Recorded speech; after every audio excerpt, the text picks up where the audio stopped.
So I was having a conversation with my older daughter the other day. She's also a runner. And she's telling me that when she gets into her long run, well into it, maybe 5 to 7 miles, her calf will get really tight. It'll just tighten up to the point that she can't run. It's difficult to walk. It happens to both calves, and she has no idea what's happening. So we kind of, throw back some ideas. Did you get some new shoes? Well, yes, but they're the same model and brand I had before. Are you stretching your calves between runs? Yes, I'm doing that. So are you doing a static stretch before you run? Because that can be a problem. No, I'm not doing that. Are you hydrated? Well, yes, I'm hydrated. So I stew on it for a little bit, and finally I say, you know what? Since it's happening, 5 or 7 miles in your run, maybe it has something to do with your form. And you can almost see the light bulb go off overhead. Like, well, yeah.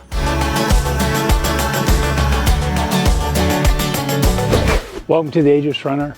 I'm Ralph. If you enjoy running and learning about running and want to improve your running life, please consider subscribing to my channel, because that's what I'm all about. Thank you so much. So what my daughter told me was, after that light bulb went off, that she recently made a change in her form to try and compensate for a heel strike. She was doing some kind of odd leaning something with her knees. It sure seems like that's the smoking gun. So I sent her some information on heel strike that I'm going to talk about with you in a second, and suggested, why don't you go back to the way you were running and see if the problem goes away. Well, she hasn't had a chance to do that yet, so the jury's still out whether that fixes it or not.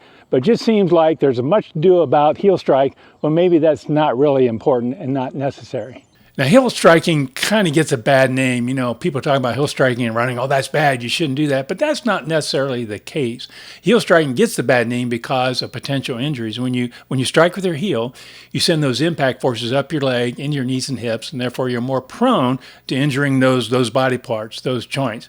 However, if you're not heel striking, if you're landing midfoot to forefoot, you're putting all your forces in that area. So you're more likely to get plantar fasciitis, Achilles tendonitis, and calf issues and things like that. So it's kind of like if you're going to get injured and you heel strike, it's going to be in your knees or your hip.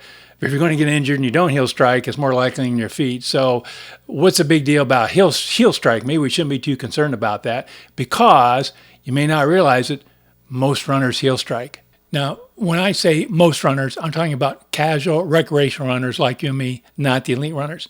And I make that claim based off a 2009 study done by researchers in the city of Manchester in the UK, where they looked at some marathon runners and videotaped them at a couple of points during the course. And at the 10-kilometer mark, roughly 6 miles, they found that 89% of the runners were heel striking, almost 90%. Can you believe it? And then they looked at them again at the 30-kilometer mark, roughly 19 miles. And by that time, the number had climbed to 96%. So almost everybody was heel striking by the end of the race. This was further validated a couple of years later when researchers at the University of Wisconsin looked at runners at the Milwaukee, Wisconsin Marathon. Now, there they only videotaped them at the 5-mile mark, but they found that 94% of the runners were heel striking. So what these studies tell us is that most runners heel strike, and if you're not heel striking at the beginning of your run, once you get tired, you're going to start heel striking. So if most of us heel strike, what's the big deal? Why all the bad press for heel striking? Well, it only gets a bad press if you have injuries. Again, I said earlier that you get more of the forces in your knees and your hips. But if you're not having knee and hip issues, heel striking is not an issue. Who cares if that's where you feel most comfortable running? If that's where you feel most natural, heel strike is not an issue. Now, however, if you do have knee and hip issues, maybe heel strike's an issue. And the number one thing you can do to minimize heel striking is increase your cadence. If you're turning your feet over a little quicker, shortens up your stride, you're more likely to land in the midfoot and forefoot. Second thing you can do after increasing your cadence is decrease the heel drop or offset in your shoe. Doing that will move your foot strike more to the midfoot and forefoot. But if you're not having knee issues, you're not having hip issues, don't worry about heel striking. Don't make a change when that change is not necessary. And if you do make a change, either in cadence or shoe or form, whatever, make them small, make them incrementally, and pay very close attention to your body. You don't want to trade one problem for another problem like my daughter was having. So be very careful. So what I want you to walk away from this video, one, is if you make any changes, do it slow, take it easy, ease into it. And two, don't be overly concerned about heel strike because you're doing it, probably you're doing it.